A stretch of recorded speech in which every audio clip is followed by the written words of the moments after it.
Okay, we have our joint reassembled and we're ready to cut the mortise for the wedge. You could round these corners off. The original was rounded just on the upper and lower corners and kind of straight in the middle. Or you can cut an angle. You know, right here is not really important. We're not going to cut it right now, but we're going to move on to this wedge so we can finish this up. But that is an option, and you know, before you're done, you want to clean those ends up, make them look a little better. So take your wedge that we just made, and generally I go somewhere around 2 inches below the tenon.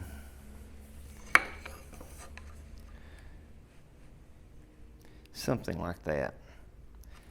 And if you'll notice, the tenon, or the wedge rather, is offset up, and that's what we want, because over time, you know, the edge of the wedge, the grain can compress or inside the joint a little bit, and as it does, you know, it could go down a little bit. So start with it just a little bit high and mark on the wedge. You need to use the same wedge to lay out all the mortises. We have, of course, 4 of these, but where that tenon location you've come up with is. Okay, after that, what you want to do, be sure your leg is seated against the shoulders there, and this one is, and just scribe right down the front of that wedge. Okay, before you disassemble this, go ahead and scribe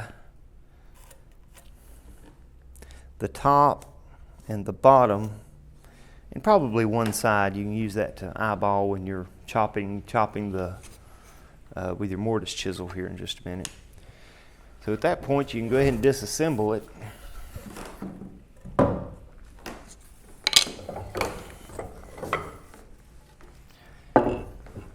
And bring these marks around.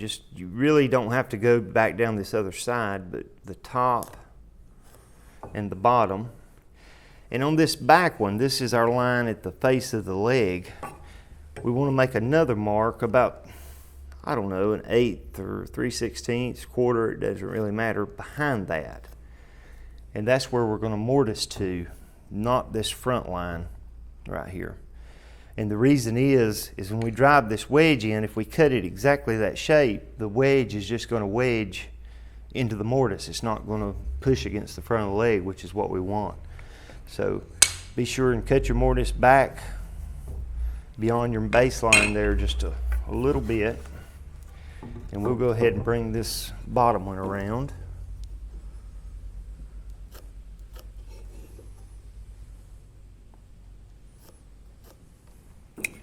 And there we go.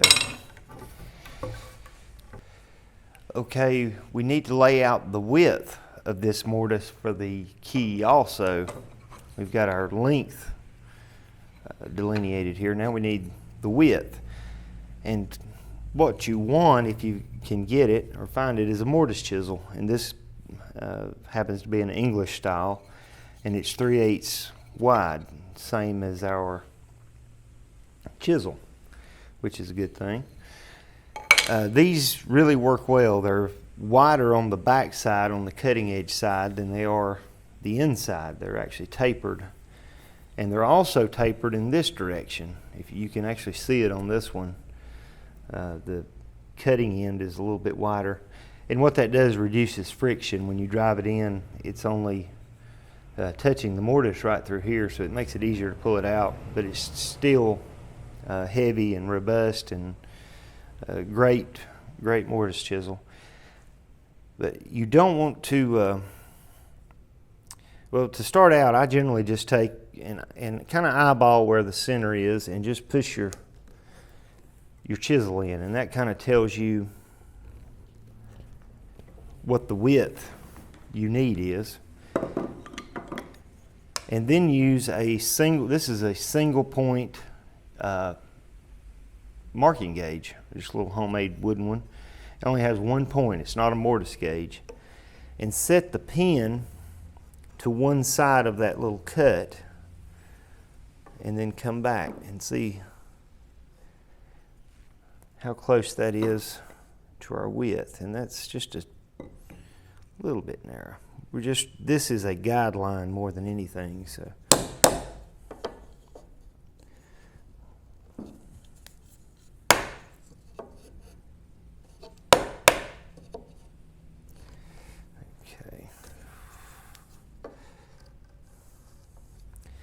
Okay, the reason for using a single pin gauge is we're going to scribe from both sides of the tenon to lay this mortise out. And there's a reason for that.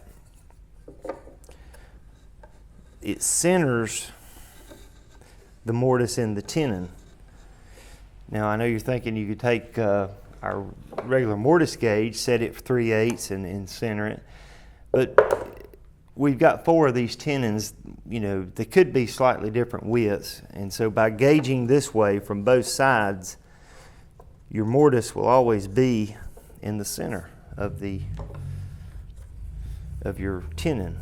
And as you can see, we're chopping a pretty big slot in a, you know, not so wide tenon. So to maintain its strength, you want equal thickness on either side.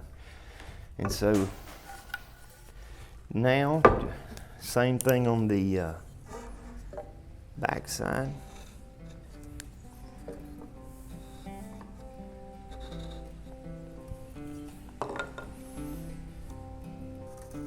Highlight our marks. So now we're ready to chop. This is Joshua Farnsworth. If you're interested in learning traditional woodworking with hand tools, visit my website at woodandshop.com, where you can find free video tutorials, workshop tours of amazing traditional woodworkers, and tool buying guides. You can ask questions and share your projects with thousands of woodworkers on my free traditional woodworking forum. Make sure you subscribe to my regular blog posts, and also check out my 10 steps for getting started in traditional woodworking. Enjoy!